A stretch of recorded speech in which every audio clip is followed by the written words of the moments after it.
My sister and I got in trouble because we were speaking to each other and to another child in Hindi. Just to give you an idea of why that came about, apart from my living in India for a while, my background is Russian, German, Portuguese, Indian, and my mother's Irish.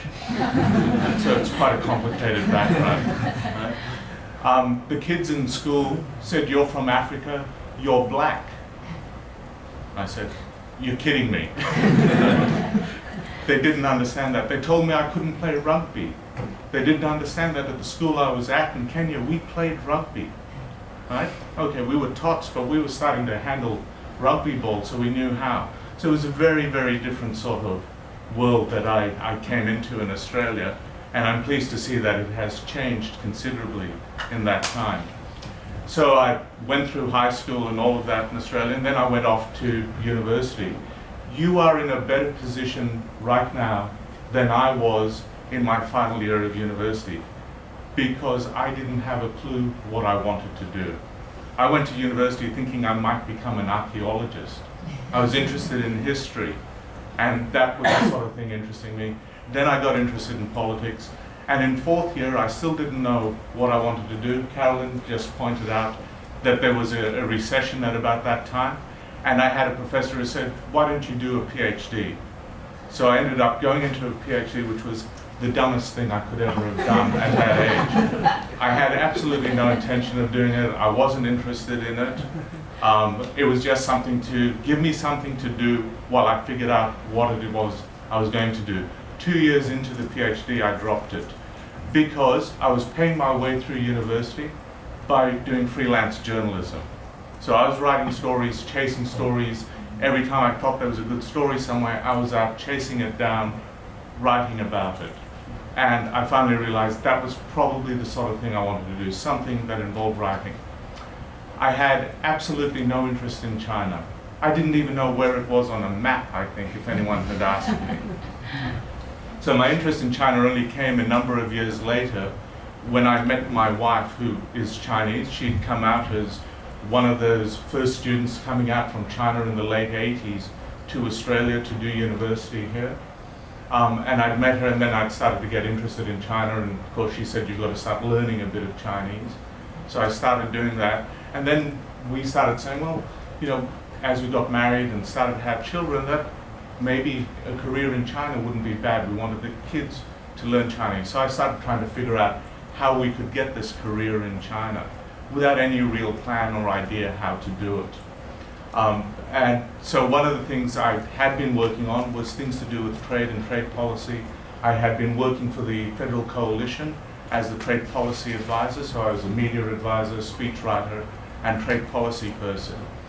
And so I decided if I'm going to get to China, I need to get into something like DFAT or Austrade, which has a presence in China. So I then started trying to work out how do I get into one of those organizations. Fortunately, having worked for a trade minister, there was an opportunity to do that. I then got into the Australian Trade Commission and I started applying for jobs in China. But I kept missing out on them. And one of the good things about a government organization is you can challenge, you can ask, why did I miss out? So I got to see the reports on why I was missing out. And what struck me as being interesting is I was told I wouldn't be able to fit in culturally in China. I was absolutely shocked. If they told me my language wasn't good enough, fine. But they told me culturally I wasn't going to be able to fit in China. And this really got me. How could that be? I'm married to a Chinese woman. I have Chinese parents-in-law. I come from a pretty multicultural background. How can I not fit in? But there was no way to challenge that. How do you say, look, you're wrong, I will fit in? So then I started thinking, I've got to find another way to get there. And I started applying for positions in Anglo-Saxon countries. And I ended up as trade commissioner in Washington, D.C. They couldn't tell me I won't fit in there culturally. So I ended up getting that. I went to Washington, did 3 and a bit years, nearly 4 years in Washington. You're not allowed more than 4 years in that sort of role. And so my posting was coming to an end. It was, where do you want to go now? I started applying for all the jobs coming up in China again and kept missing out on them. And in the meantime, someone came out and said, we want you back in Australia running government affairs, running media. And I said, well, I've done that. I want to go to China. And they said, it's not going to happen. So towards the end of my posting, I decided, well, America's not too bad. I wouldn't mind staying here. So I'd started applying for jobs in agencies in America. And one agency called Edelman, not the agency I'm with now, invited me and started interviewing me, and then said, we're interested in you, but not for the US. We're interested in you for China. Right? And you kind of wonder, well, why? Well, I had done a few things with my wife before joining Austrade, where we had taken some business delegations to China. I'd worked for a New Zealand company helping it find business partners in China, so I was the client relationship manager, if you like, dealing with the Australian clients. And my wife, and through her networks in China, was helping to put business deals together. And so they'd seen on my CV that I'd done a bit of that. They had a bit of a problem in China with their Beijing office, and they needed a new GM to go in and try to sort out the mess that was there. So it was quite interesting. It was just being in the right place at the right time that came about. So they flew my wife and me to Beijing. We had a look around. The next thing we know, we'd signed up, and I resigned from Austrade, and we were on a plane to China. I got to China. My Chinese language skills are almost zero. They're still almost zero, right? And this is important. And what is different about back then when I went to China is Western companies in China were looking for people who had professional expertise in a particular area. I had done a lot in public relations, in public affairs, in government relations. That is what the Beijing office did. And so they needed someone who could go in and develop those strategies for primarily Western clients, who could be the face to the Western clients, while I had, 50-something staff under me, all of whom were bilingual and could execute a program. But I was there to lead the office, to set the vision, and to help look after the client relationships. That's how I came to be in China. We went with the intention of staying for maybe 3 years. My contract was 3 years long, and the plan was that after those 3 years, maybe I'd go somewhere else in Edelman's network, maybe back to the US, maybe to Australia, whatever. But then I saw that this was an interesting market, and there was a lot happening. And so when my contract came to an end, we took a decision that we were going to stay in China, but not with the company I'd gone over there with, because I saw a unique and niche opportunity in the market. Edelman, the company I was with, was a very big company. It did everything in a PR suite. But I saw an opportunity to focus, to specialize, to build a niche business. I left and I set up my own company. I started with myself working out of a Starbucks. Within a year, I had built up a Beijing office. Within 2 years, I had a Beijing and a Shanghai office. I had about 15 people working for me. And in 3 years, I found myself spending a lot of time on a plane between Beijing and Shanghai. And I was back to doing the stuff I wanted to get away from, which was doing a lot of HR type work and managing problems in offices and all the rest. I wanted to get back to the clients. So I then took a decision to close down the Shanghai office, which I opened by accident because I had a client in Shanghai who said, you've got to have an office here to support us. And so took that decision, started closing it down, pulled everything back to Beijing, got back to doing what I wanted to do.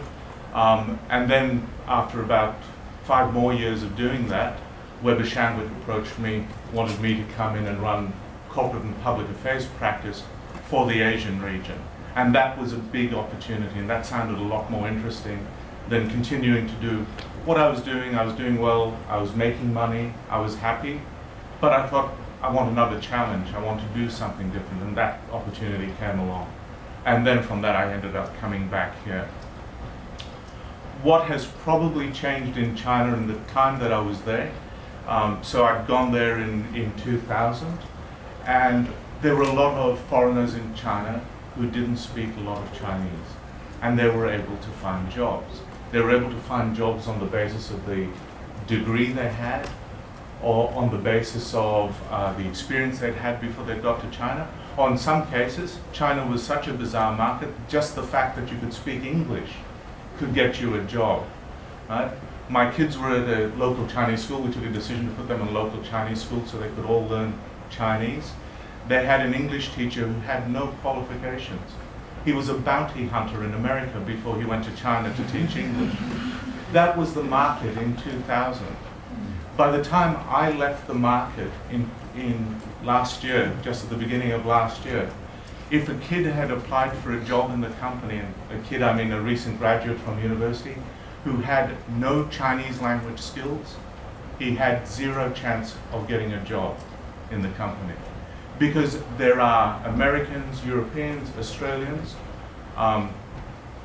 Westerners, as well as Chinese coming back who are completely bilingual. I had one guy who spoke 5 languages in the office. So that's the competition now. So for more junior level positions, you're not just looking at their expertise, because chances are they don't really have much, but the language skills become more important. At more senior levels, you could still get in without Chinese. And I had a couple of guys working for me who didn't have much Chinese. I transferred one guy from the New York office because he had some specialist skills that I wanted in the office. But apart from that, you started looking much more for people who had Chinese language skills. Since I've left the China market, I have been replaced by a local employee, by a Chinese guy who's very good, who's completely bilingual. So for me to make a decision to go back, I think would now be harder, because why would you hire me over that guy? So language has become far, far more important. So if you're looking at a career in China, I'd say look at getting those language skills. Find a way to get that and develop that. So hope that helps you a little bit, and happy to now start taking questions. So as you can see, if you want to just, I guess just start questions. Yeah. So what I was going to say is, you can see we're all the 3 of us are all quite different. You know, we're similar in, you know, we all have a passion for China, but we're all completely different in our backgrounds and experience. And the other thing, which I always say to my kids, is that, you know, what you'll be doing in 20, 30 years' time is probably very different to what you might be doing next year. You know, we've all changed careers. We've all done different things. You know, Caroline started off as a dentist, and now she runs a business and a facilitator